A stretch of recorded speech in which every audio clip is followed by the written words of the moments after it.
All right, we are live on this Wednesday, the first Wednesday of the third month of the year. Can you believe that? 3 months in, 9 to go. That's absolutely crazy. But hey, we've got Chris with us this morning. Back again. What's going on? Good morning. What's going Morning. on, man? A lot. You know that. Yeah, it's definitely a lot going on. So we're going to get to some of that for sure. One thing I want to throw out to you, if you haven't heard, Michigan has its first cannabis vending machine. You heard about that yet? You can just walk up, get what you need, but they still have bud tenders also. What do you think about that? I think it's hot. I think we're seeing a growing population of these vending machines. You know what I mean? For whether in CBD or cannabis, but definitely when you get into the cannabis realm of things, it's interesting to see the technology that's integrated into that machine. No, absolutely. I mean, years ago, I was down in, what was it? Not Curacao, but the U.S. Virgin Islands. They had beer in, like what we have soda machines here. I thought that was crazy. Yeah, yeah, that's the new wave, automation. Right? I caught, have you seen the new Quick Trip up in Oklahoma? Totally cashierless. You know what I mean? You just go in and grab what you want and you leave. You tap your bank. You tap your bank card to get in. You go in and grab. You know what I mean? What you want. It's like cameras throughout. It's an AI integration. It's partnered with Amazon. Now, I'm not positive, but I think I heard about they did something similar to that, like in Germany or whatever, in just regular grocery stores. But I could be wrong on that. But I think I heard something about that. Yeah. You're gonna see a lot of these different things going on with technology, man. It's gonna be dope. No, absolutely. So let's kind of get into the meat here. We're gonna get into Georgia and we'll come back. I got some information yesterday. Now I talked to you a little this morning. You said that I guess it's kind of already been out there, but it sounded like it kind of just popped out. But they've passed the medical for Georgia with THC oils, 20 grams or less. Is that pretty accurate, or am I a little bit behind there? Yeah, HB 324 in 2019 basically gave us Georgia cultivation. We've had the approval of 17 qualifying conditions in total. Yeah, I think that was 2017 when they had the last additions, which was chronic pain. I think it was one of the last additions to that. There are bills, depending on what bill you're referencing. There's a lot of things that's happened with Georgia's program. Interestingly, but there is a bill that has moved forward that will expand the licensing for cultivation here. I think the total will be 16. I don't have the direct numbers, but I think it's I can get back to you the exact bill number, but it did advance to rules under substitute last I checked. So whatever amendments that were made, but there's advancement to amend the bills that allow cultivation here in Georgia for the positive. So more cultivation, more pieces added. There's another bill that's actually adding the term marijuana to the bill, replacing low THC oil. So you know what I mean? It's a great time to get involved and engaged, because we need people not only to watch and wait, we need people to get involved and get engaged, and make sure that you call your legislators to support these bills. Right now, what I've got is you've got to have the oil registry card for obtaining the oils and protecting against arrest. And this is all through the website, Georgia Department of Public Health laws. However, I went to that site last night and I wasn't able to get access. I don't know if you've tried or heard about that. But from what I see, it's legalized sale or possession of marijuana in leaf form, authorizing the production of sale of food products infused with low THC, of ingestion of low THC oil through vapor. Have you heard that? No, go back to the leaf form. Okay. Yeah. The article that I got onto last night about 11 said that it's legalized sale or possession of marijuana in leaf form, authorized the production of sale of food products infused with low THC oil, of the ingestion of the low oil through vapor, authorized physicians to prescribe the medical marijuana for medical use. Gotcha. I have to find that one. There's a Okay. couple of them. So definitely that sounds great. There was one that actually changed low THC to marijuana. So I do know that there's a bill on that piece. And again, there's a lot going on in this session. So I encourage people to make sure that they tap in. This is an everyday process, but we do need people to call your legislators. I've updated a lot of bills on the website at mycannabisspot.com. You always go down to see Georgia's bill, the bills that we're watching. But that is absolutely wonderful. Right. So now, while you kind of look that up, if you're able to for a minute, I'm going to go into what I found a little bit about it. So, like, for example, who's eligible for it? An adult, now it doesn't classify the age, and there's a reason for that, and I'll mention that in a minute. An adult who has one or more of the conditions covered by the law, a legal guardian of an adult who has conditions covered by the law, a parent or legal guardian of a minor who has these conditions. Now, asking what those conditions are: cancer, but when diagnosed as end of stage of treatment, products related, wasting illness, or the nausea and vomiting. Seizure disorder, also diagnosed epilepsy or trauma for head injuries, which I think is huge, and that's very key in multiple realms. Multiple sclerosis, Crohn's disease, mitochondrial disease, Parkinson's disease, when diagnosed severe or end of stage, sickle cell, Tourette's, which I think is interesting. I've actually mentioned for a while that I was wondering how Tourette's might help those individuals. Now, of course, that's not going to be a long-term solution. It's just going to be like the Parkinson's and everything else, mid, mild, just relief short-term. But I've always thought that it could definitely help those with Tourette's. The autism spectrum disorder, when a patient is 18 years of age or more. Now, if a patient is less than 18, diagnosed with severe autism, then the parent or guardian can get the card for them. So they're still allowing it under 18 as well. Alzheimer's, AIDS patients, when such is severe end of stage, hospice care, PTSD resulting from direct exposure to or witnessing of trauma for a patient who is of 18. Now, they must be 18 for that one. Peripheral neuropathy. Let's see what else. I think that was most of them. Have you kind of heard some of that as well? Yes, sir. I mean, I think that's great, honestly. Yeah, we have some great conditions. We have a list of conditions, and definitely with the advancement of research and development, not only in the state of Georgia, but also in the federal government. This would be a great program to allow research, because I do have friends that are patients that has Tourette's, and they definitely had severe Tourette's to a point where they're very much manageable of their condition with the use of cannabis and other herbs. So it's definitely, again, the advancement in just in medicine period, but definitely with this plant is essential. So real quickly, people are going to ask, of course, how do I get the card? The physician caring for the individual must fill out two forms, a waiver and a certification form, and electronically submit it to the Georgia Department of Public Health. Those qualified will be notified when the low THC oil registry card has been printed and sent in the mail.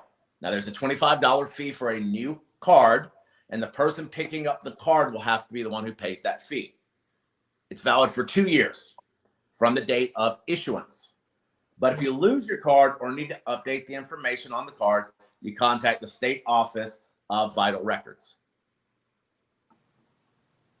So yeah, in simple terms, go to your doctor if you have a primary care physician. And if you have one of the qualifying conditions, you basically inquire with your doctor or your physician about, the use of attainment of your medical low THC registry card. If they're not a prescribing physician, then you ask if they could refer you to someone who is. And sometimes there's maybe some of the hard pieces to some of our primary care physicians who people know, some people don't know, some people may jump in to add themselves to the registry, but we need more physicians that's able to, join the registry to add more patients. So that's essential to our community, especially those that have been affected especially with the closures of a lot of these hospitals that are happening. Will start closed too. So people have suffered sometimes with access to physicians. Encourage your physicians to look into the program, and that information you just read is a key part of that information. Now, also though, with this, how much do you think people may still have a stumbling block with the fact that it's still listed as Scheduled 1 and not 3? Could this, even though it's a bill that's being passed for medical, could that hurt people that need it? Or because it's medical, do you think that's going to be enough to get around?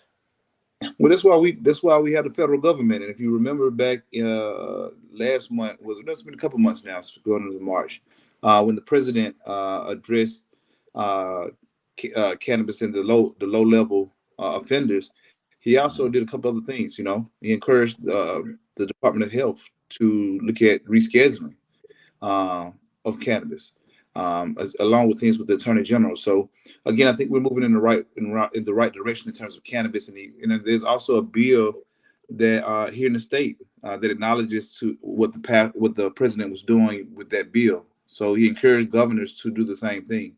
Well, while he can encourage governors, he also encourages those elected officials, to also can draft bills and draft policy to encourage the governors to do the likes. So that's also, they have actually 2 bills in session right now that covers that.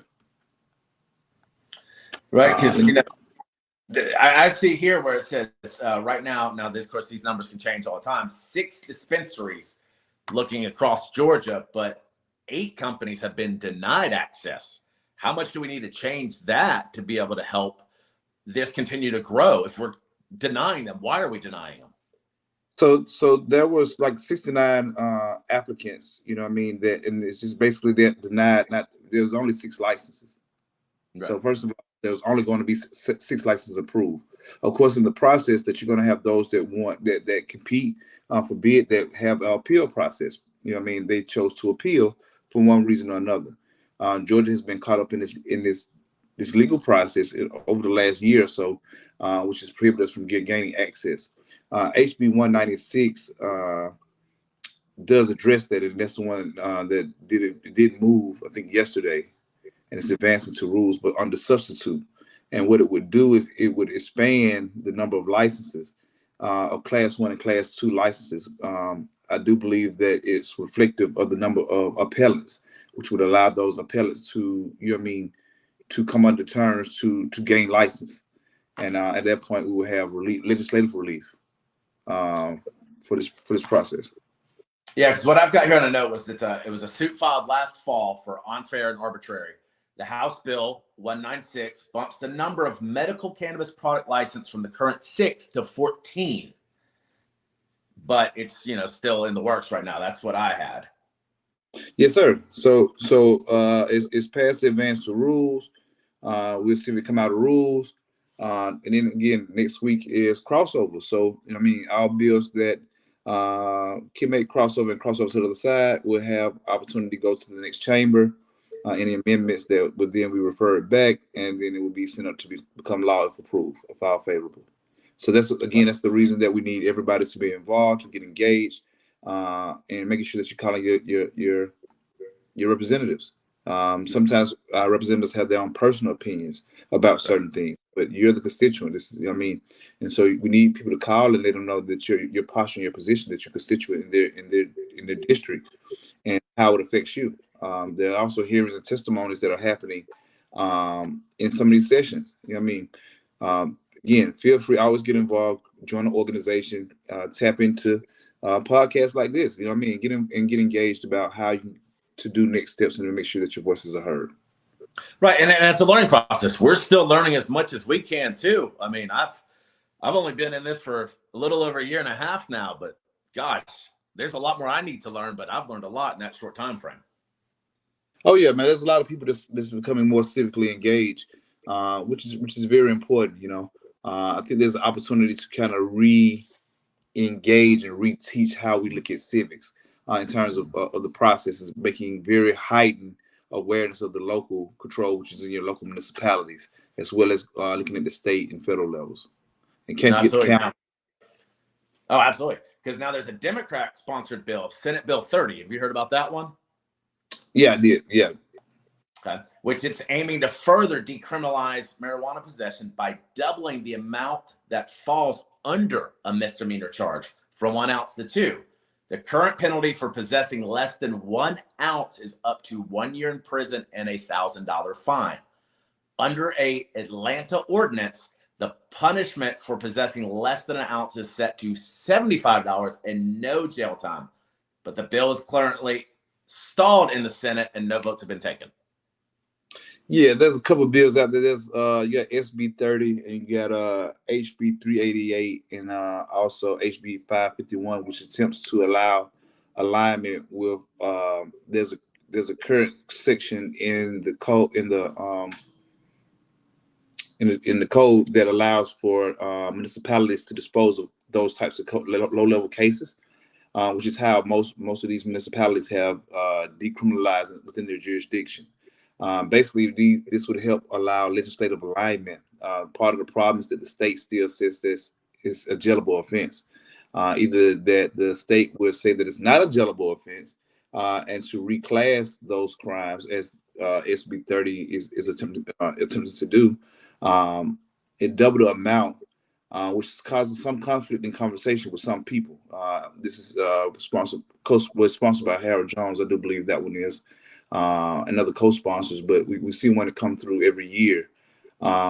This year, we should see something that should align what most municipalities have aligned with this, basically a misdemeanor for possession less than an ounce. Taking that would help advance and allow the other 159 counties, out of the ones that have already decriminalized, to have the autonomy to do so. A lot of the argument is about the fact that it's still a state. It's in a state that's a jailable offense and it's federally illegal. So again, it's leaving room for argument.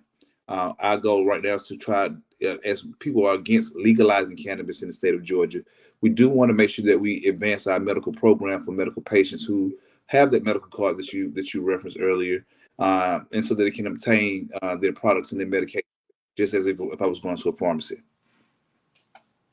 Now, here's a question I have for you. There is a bill that would have legalized Delta-8 THC. Now, it died in the state Senate. Senate Bill 22, filed last month by Kay Kirkpatrick, Representative Marietta, tries to close the legal loophole by sharpening regulations of hemp products of any type of consumption.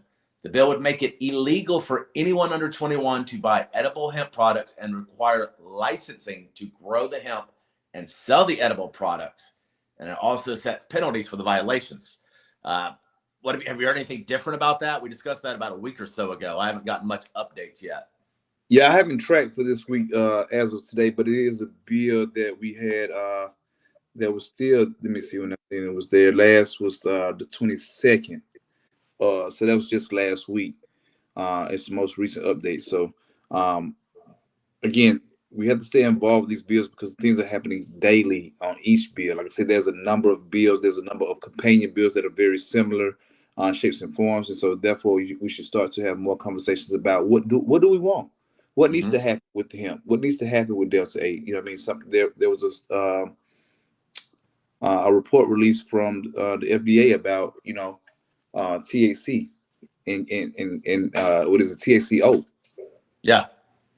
And so these things yield amendments at the state level as well for those states that have programs and that has it's legal across all 50 states in terms of hemp.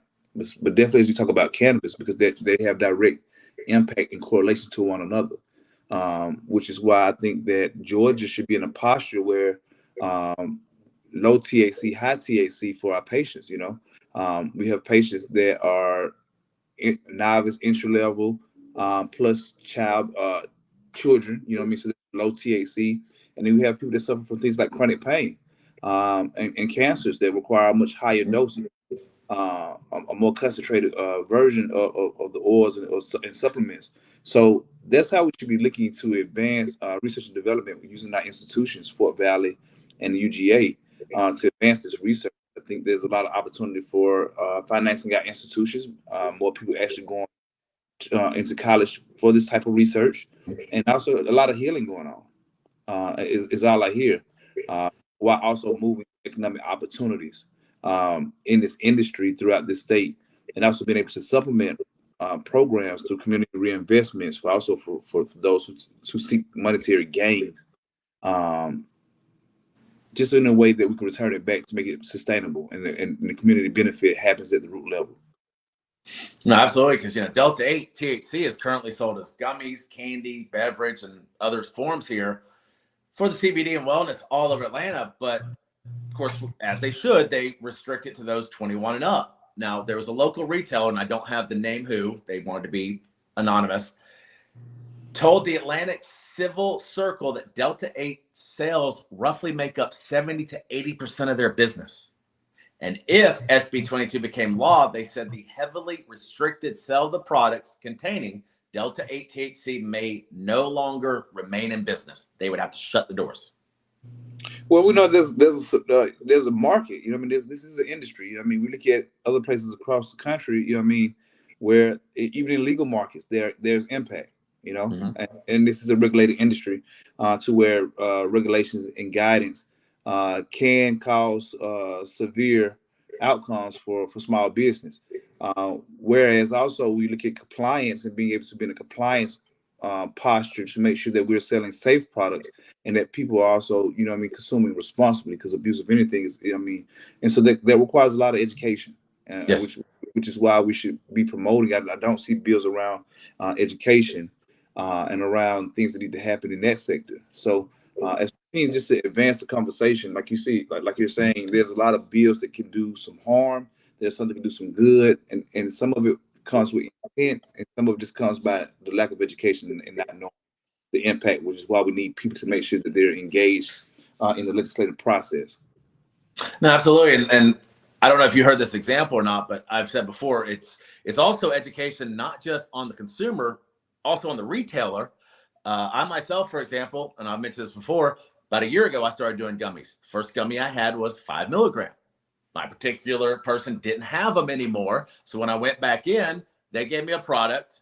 I didn't realize till the next day, I had gone from 5 milligrams to 50. So, I was at the house, no harm, no foul, but, the consumer needs to do their research to make sure that they're using it properly in the proper dosage, but those retailers need to be able to explain it as well. Well, again, if a person came in and something that they're normally taking on consumer right, again, you have a responsibility for, nobody has more responsibility to you than you. Correct. So we're not going to shift that one. What we are going to say is that, again, education at that level of understanding the difference between what 50 and 5 can be. Even when people are onboarding to take it for the first time, you're taking it in small dosage, because again, it affects everybody different. Correct. And so therefore you're taking it in smaller dosage and increasing gradually so that you can become more familiar, with the outcomes and the effects of the increased dosage. So again, people should always be responsible in monitoring what they're doing. No, absolutely. And that's one reason I brought that up, because Kirkpatrick in it basically states that, there does need to be more education and more, protection of these individuals. But these individuals also need to know what they're using, what it may affect to them, and make sure you're not taking it before you jump behind the wheel of a car or handle machinery or, do something like that. You need to, as the consumer, take the proper steps yourself. It's not just on the business, it's on the individual as well. And on the advocates as well. Yes. And we formed this group to do reform and education. That's why, it's Cannabis Access Reform and Education. So it's the advocacy and the reform efforts. Education is always at the forefront. We try to go out into communities in our local smoke shops and to educate even those people as business owners. Like, this is what we do. It needs to be more of it. And I think, again, as we expand and leaving people learning the difference between recreational adult use and medical and its medical application, the benefits, the true benefits, and again, of having safe access, those safe access spaces being able to return a benefit to the community, which could come through education as well. And so again, encourage your vendors as these markets open up to just be engaged in community practices as we would a liquor store who's coming into the community. No, absolutely, because Delta 8 has become a $2 billion industry. I mean, that's revenue for states. That's for families, you know. I mean, that's huge. So that's why also people should also seek to see how their profession, all your ancillary, you know what I mean, categories of positions and how you may fit in the industry. As industries and markets grow and decline, this is something that you may want to look into. You know what I mean? On average, they say that most people who are in the cannabis industry makes 15% more than what you do in your standardized industry. You know, there's a lot of opportunity. That's why I think that Georgia should be moving in this direction. With that in mind, as being voted one of the number one places to do business. I mean, agriculture is phenomenal. We fit the mold, so I can just only imagine what that means for our cannabis market. Mm-hmm. No. Yeah, and here's another bill that I'm not familiar with the product. House Bill 181, if you've heard of that. Representative Rick Townsend has put it through. It's for, and I'm not sure if I'm saying this right, kratom. It's a herbal extract from Southeast Asia, and it's currently found in products that are on the shelf right now in Georgia in CBD shops and gas stations. It's used for treatment for pain or for energy that it can provide. But with this, what the bill is, they're trying to make that a Schedule I controlled substance in Georgia legally that would put it on par with ecstasy, heroin, LSD, and other illicit drugs. Yeah, the herb market is crazy, man. It's almost like kratom and other pieces where I mean it's sought to be regulated. I'm not following that bill in particular, Right. but as we look at the things that I mean from natural supplements and things that are unregulated, again, it goes back to the education and its use. Also in its source, you know, if your source is just in a regular smoke shop with no guidance per se. And hopefully the people that's there who's selling the products are able to help you with it. So again, that job as a profession, as a butt tender or a person that's in the retail aspect of the industry, they're just as important as our doctors and physicians. Right. Oh, absolutely. You know, and then there's one too on tax, for example, HB 191, which I believe in the General Assembly, I'm not sure if it passed or not, but State Representative Ron Stevens from Savannah, who's a pharmacist, is leading the sponsorship of two bills, House Bill 191 and 192. Now, that would do 37 cents on a pack of cigarettes. It's going to change that. But it also includes vaping.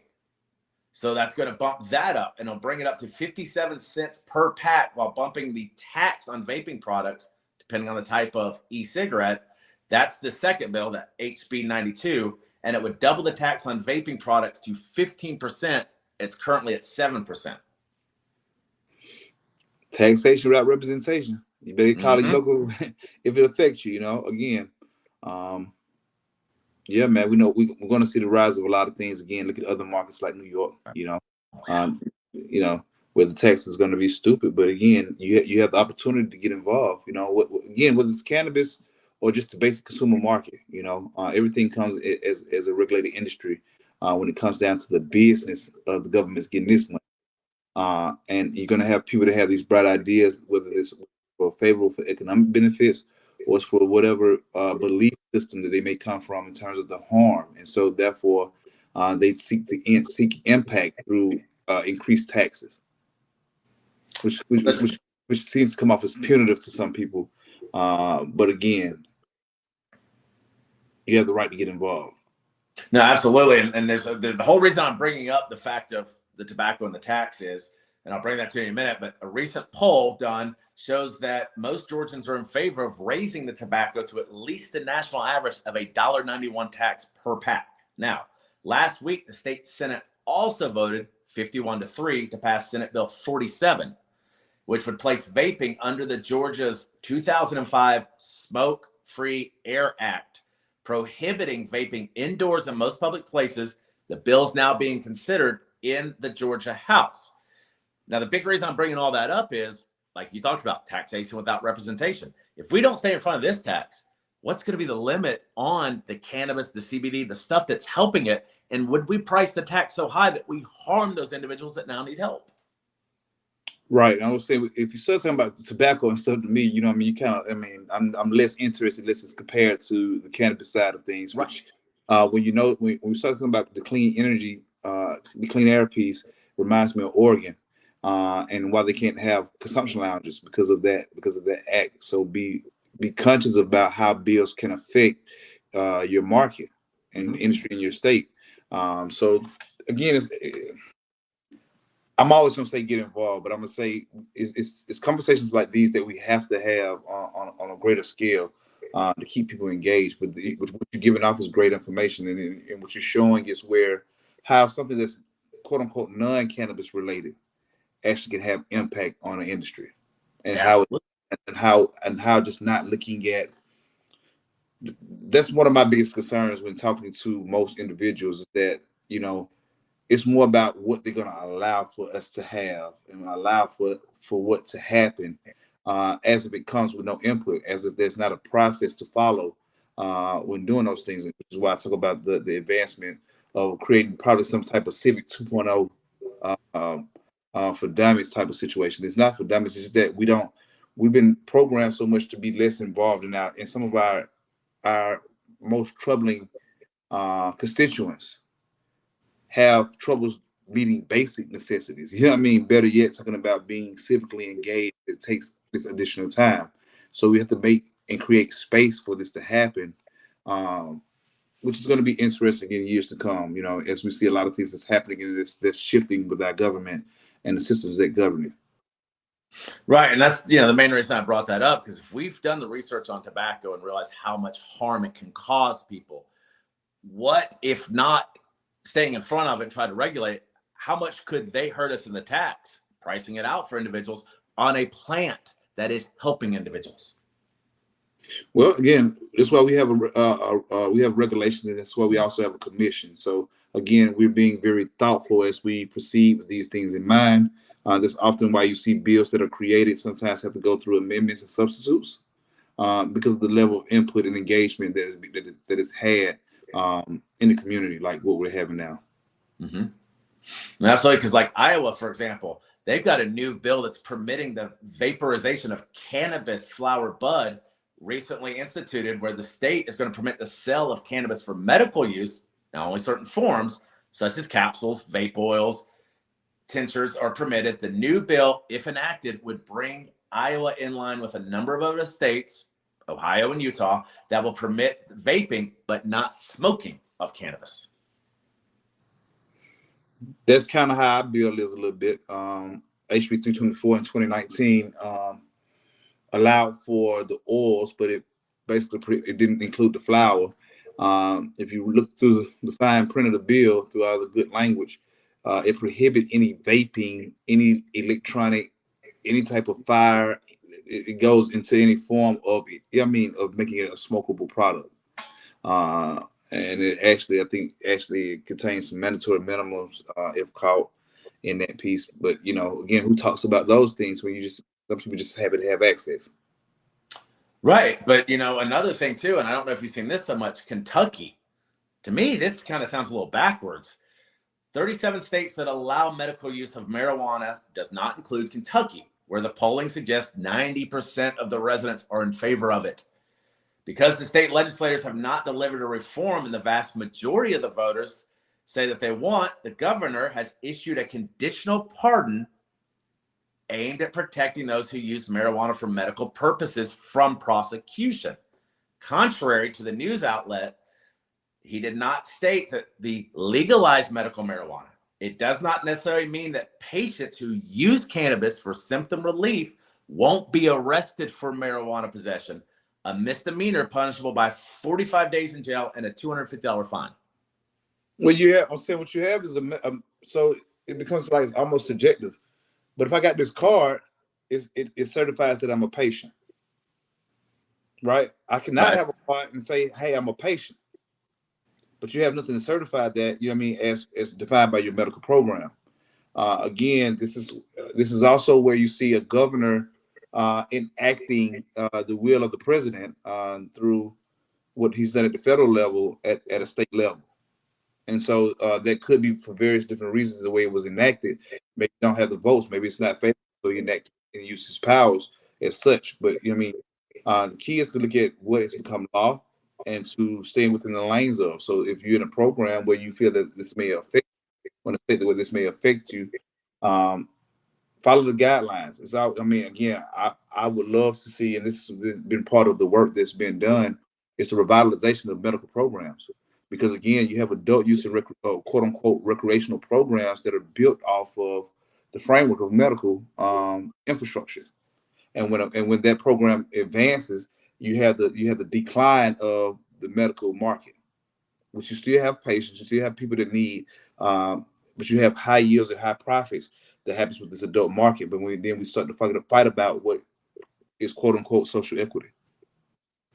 Right, because it goes on to state that, but it does mean that such individuals won't be prosecuted for the offense, proven they meet certain criteria. Again, written certification from a doctor. They have to be diagnosed with one of 21 listed conditions, which, similar to Georgia, cancer, epilepsy, multiple sclerosis, AIDS, glaucoma, muscular dystrophy, interactive pain, such what. But the pardon is not a license to grow medical marijuana or to obtain it in Kentucky or any other state where it is illegal. Yeah, you're not gonna cross state lines to commit possibly the laws of another land, another jurisdiction. That's one. Two, what was I going with this one? Two, for the most part, again, is just going to enact the will of what the intent of the federal government was doing, right? It doesn't mean that the local jurisdictions are going to enforce it. How do you enforce it? It doesn't give those parameters. It just set the state guidelines to what they want to see happen. There's also a thing, some legislation out here for DAs to be able to remove DAs. I think I heard one of the arguments being partially is that there's only a certain amount of ways that a DA can be removed, and if a DA say they're not going to enforce a certain type of law, they don't have to, right? Right. Even though you created the bill, they may say we're not going to prosecute those things in our jurisdiction. And again, that's why local civic engagement is also important. The DA is also an elected position. Right, because it does go on to say that the police can use their discretion to refrain from arresting people for marijuana possession when they have the requisite documentation. It's at their discretion. Correct. So it's again, start, but it's again, the language can't be written so tightly that it's going to penalize those who are patients of the program. But again, it's at the discretion. I don't get so tight on certain things, on certain bills, because again, the local advocacy doesn't just go to just the state or the local level. We have to stay totally engaged throughout the process. And so therefore, that means that there are people that are employed to do this. There are organizations that do this on a regular basis. This is where we have 10% of the people who normally do the work, where the 90% benefit, right? We have to, if we want to see the real change that we want to see, we have to increase the number of those people that's giving inputs, which means that 10% has to move. Which is why I keep going back. I will never change that part until we see it and make it happen. Which is being creative and innovative about how we do community engagement. People need our services right now. People need our help. Love thy neighbor. We got all our neighbors around us, and mental health and capacities since the pandemic. Man, it's through the roof. The addition of opioid abuse and effects of opioids. Like, if you want to have the real conversations, let's have the real conversations. Because again, the impact is beyond measure, but yet the representation is not measuring up in terms of those who are advocating on behalf of the constituents to do the engagement that's necessary to yield turnout. But it's almost like putting your hand in a barrel of lobsters, because the same, sometimes we get mad at people. We're overreactionary about how we feel about certain things. So from a more political viewpoint, some I see may have be unencouraged to engage at that level while in office, but we should demand that level of engagement happens so that the checks and balances happen. Right. Now, Bashir did go on to say that Kentuckians suffering from chronic and terminal conditions are going to be able to get the treatment they need without living in fear of the misdemeanor, but he added that his pardon is not a substitute for a much needed legislation to fully legalize the cannabis. So he's helping, but I know his hands are tied to some reforms. He's helping a little bit, but not fully. I get it, but this is across the nation. This isn't just Kentucky. It needs to be this way everywhere. Hey, man, some of our most creative and innovative people come from the community. Mm-hmm. Their input counts again. So you get involved. Your legislators, they need help for those who have taken the time, opportunity to advance conversation. Again, it's a time to be alive, man. Who's doing it right?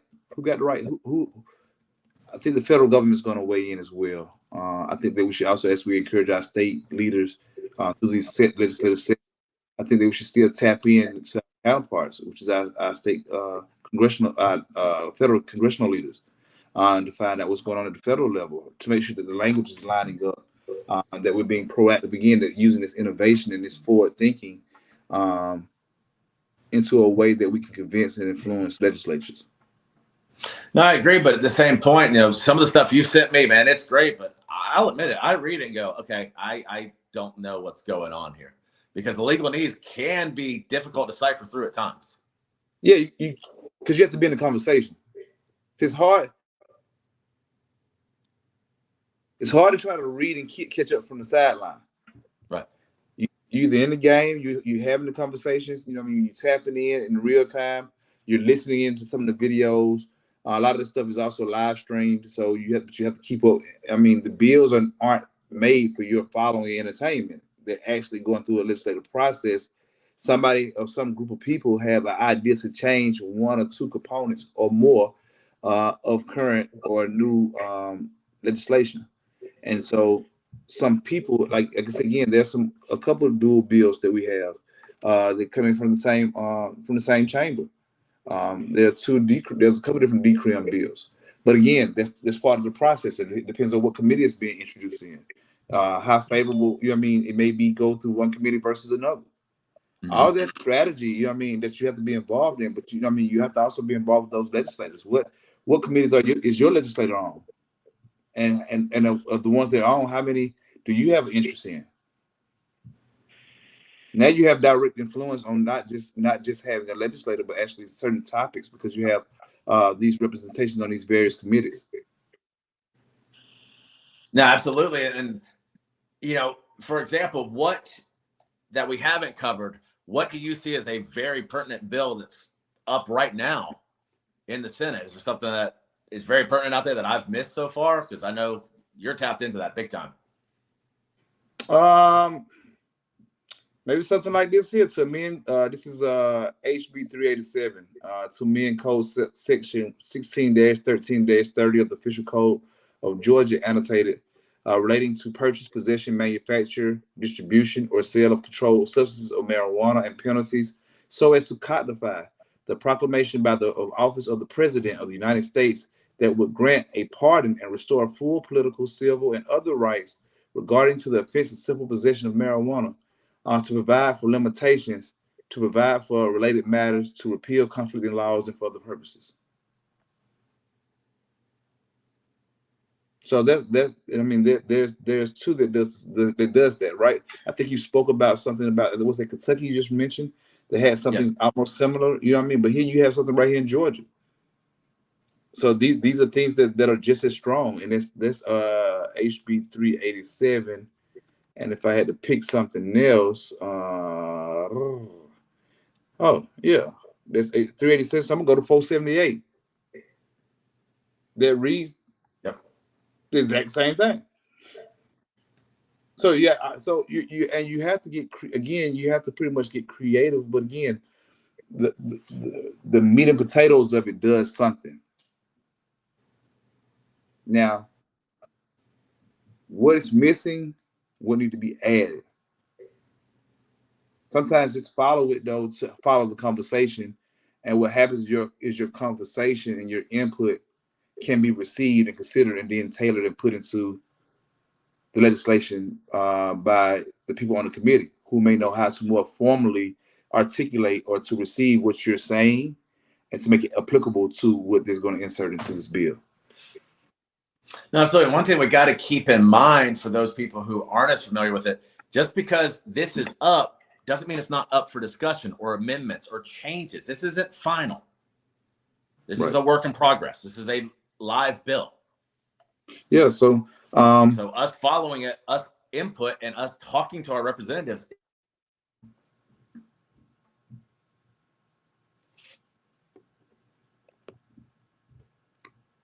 Is that my line or yours? All right.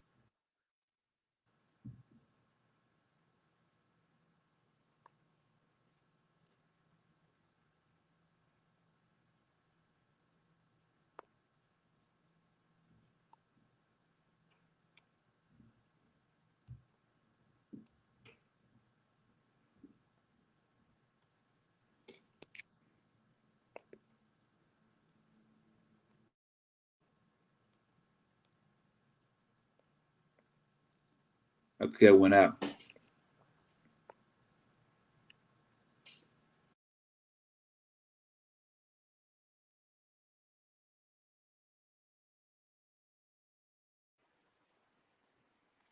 Hey Nate, I think Chris went out.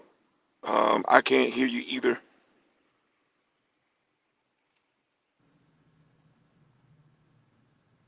Still can't hear you. Chris is trying to get back in now.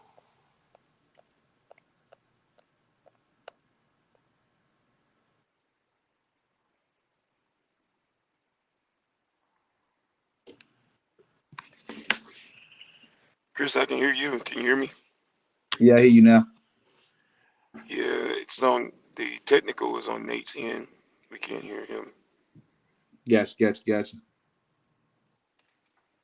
Yeah, I'm trying to save my voice. I worked the NAACP Image Awards all last week, and my voice is all out from all the talking that I had to do.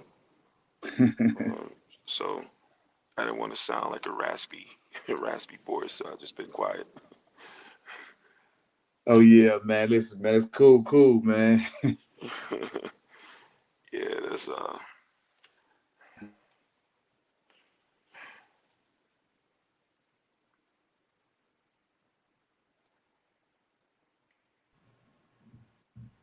Chris, you back in? Yeah, I'm here. Yeah, that's Nate. He just sent me a message saying he can't hear. So I think his signal went out. He's gonna have to go out the studio. Let me see if I can. I'm putting him. Yeah, so I took him out so he can log back in. What's up, good people?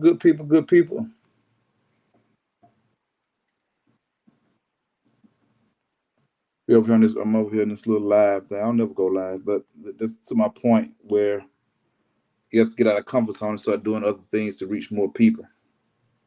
No, absolutely. I'd love to get you involved in some of the events that I'm planning and managing. We need to create something over at Underground Atlanta, which is a block away from the Capitol, to do something as far as some form of a rally or event. Um, let's definitely plan and put something together. Nate, you back in? Can you hear?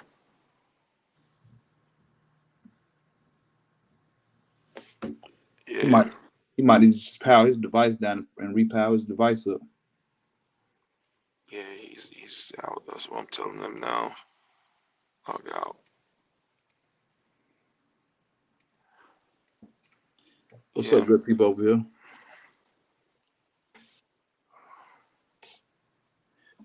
Yeah, we just having a little technical difficulties on the podcast, but we over here talking about this good cannabis conversation. What you got planned for 420? Man, I'm trying to get through the session. Yeah, because again, you know, people are having and putting these good events together, even during this time now. And I'm saying we having these events, but we're not talking about session. Right, that's true. But I think we're gonna pop up tomorrow at over at CBD City over off Cascade to have a conversation with some legislators. That's been invited down, and I'm gonna start doing some more pop-up stuff. Just you know what I mean. That's where I am right now. So if we don't get in the past, I mean, I want to celebrate 420 because we got something past and we moving. You know what I mean? Yes, sir. Yes, sir. You gotta do that. Yeah, there's a Gotta lot. do that. For me, 420 is another day, but it's the start of tar season. But you know what I mean? Everybody's gonna have a super dope 420 event. You know what I mean? Somewhere. So I'm gonna shift and probably move around a little bit. I don't know yet. As soon as we come out of session, I want something to celebrate about. So we'll see. Okay. So that was great. Yeah, Nate has he's back in, but we can't hear him, and his screen just froze up. I don't know what The happened. time is it's 11:52. Yeah, we're almost at the end of the hour. Um, it's definitely been a good conversation. We definitely appreciate your knowledge, and then just your leadership, just in the fight. We definitely got to get things more on the line so that way people can safely consume. For the people that have those strong afflictions that Nate was talking about, if they'll be able to have a card now that they can actually go and get the prescriptions that they need filled. Right. Yeah. That's. I mean, again, and I'm gonna reach out to y'all on some other stuff on the side because again we'll start doing some pop up stuff, man. Again, it's about being able to do some direct engagement. People become sometimes too dependent on these social media platforms, though they can work in our favor.